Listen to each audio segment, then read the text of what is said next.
Hi guys, this is Tolu Oluwo, of course from tRoG World. When it comes to media business solutions, I am a big shot.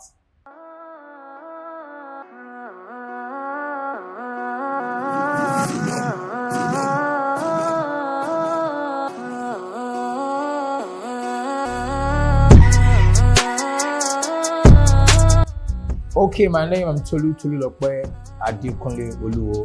Do quite a number of things, but not to bore anybody here. Probably just say two things. I'm a business enthusiast and a PR expert. That's public relation expert. I think pretty much everything would sum up into those two.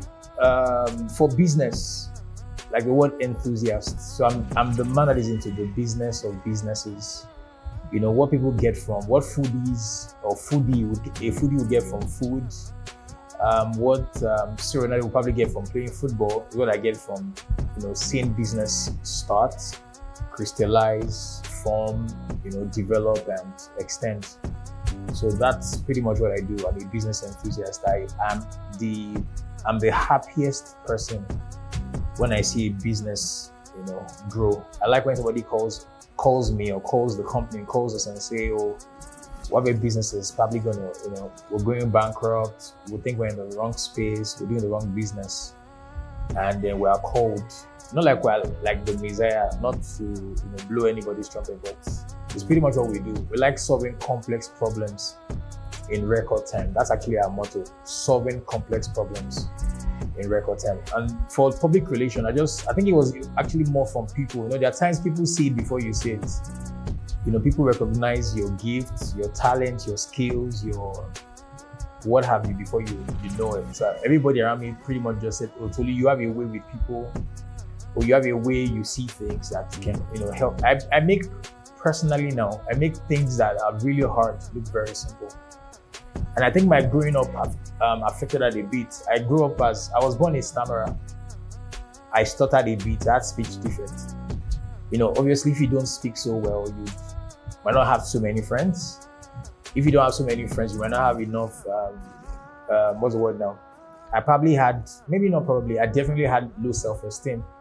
I didn't think I was good enough. I couldn't articulate my thoughts. I couldn't articulate my desires. And it affected a lot of my relationships, so I know what it is to be on the outside looking in. I know what it is to be in the crowd and still feel lonely. So when I could speak, I don't want anybody around me to be that way, so I'm that guy in the crowd connecting everybody. I'm that guy in the space that, somebody told me, one of my friends' wives,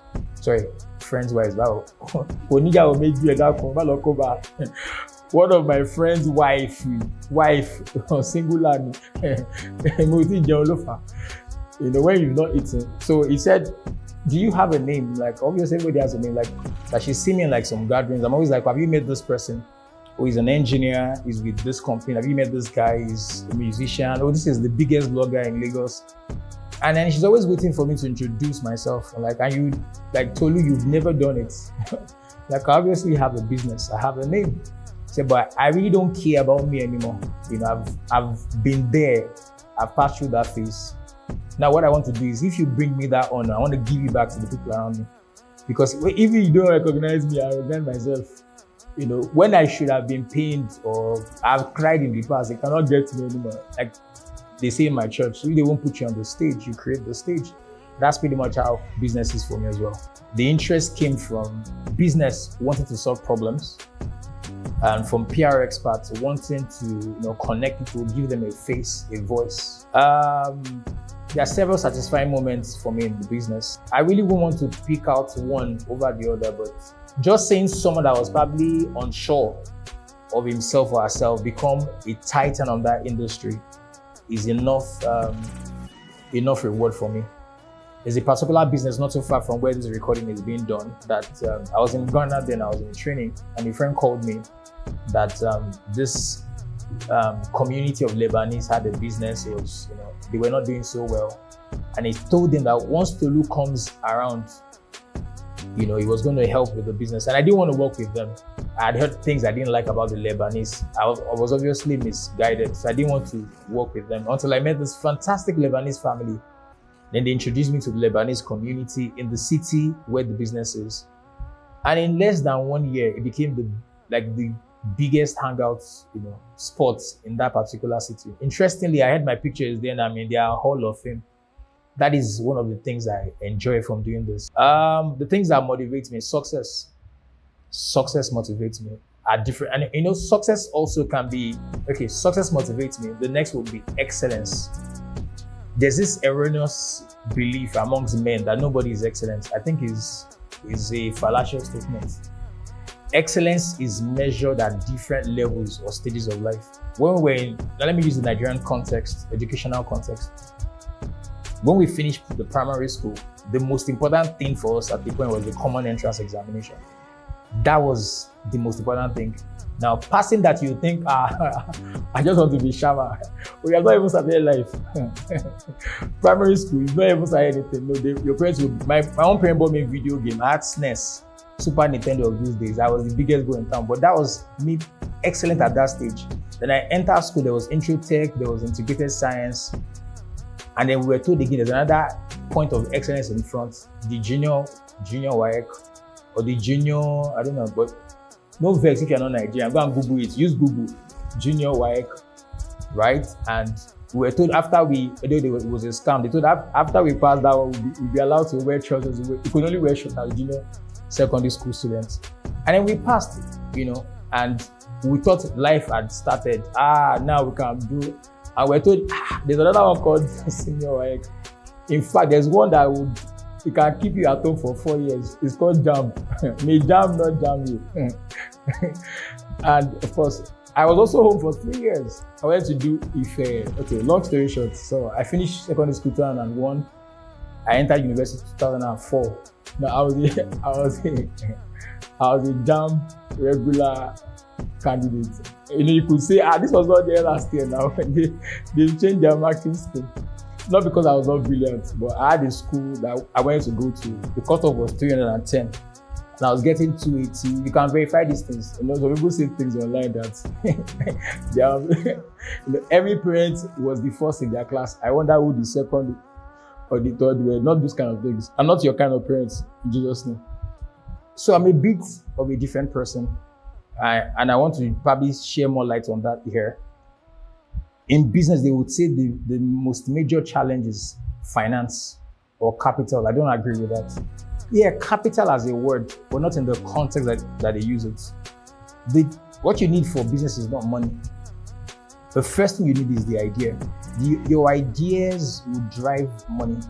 Trust me, I've been here for a while. This is probably my 14th year in business.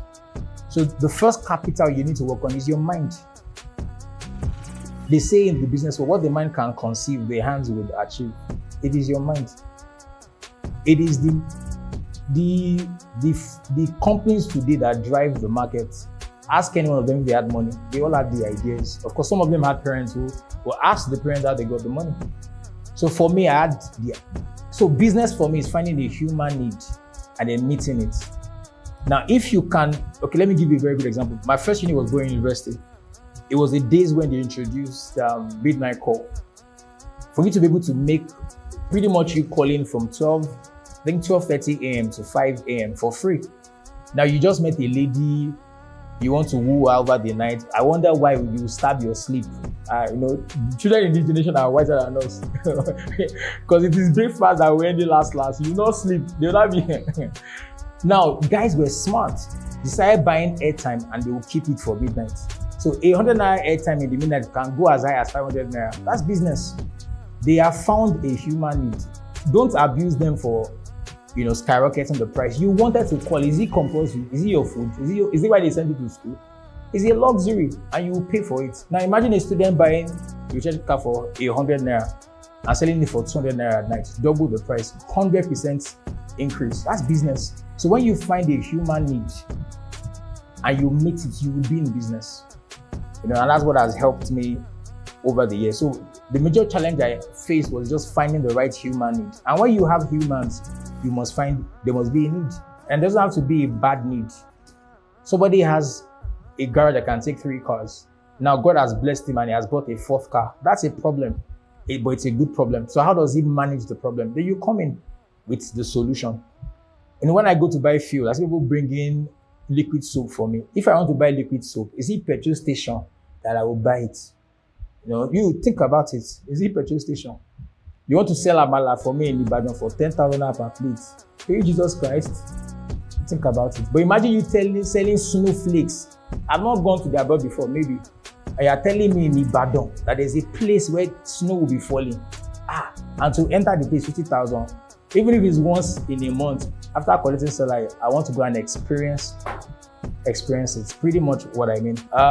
Word of advice to people looking to become like you. The first is you cannot be like me. And I'm not saying that in any disrespectful way. In every kingdom is only one king. The best you can be in someone else's kingdom is a prince.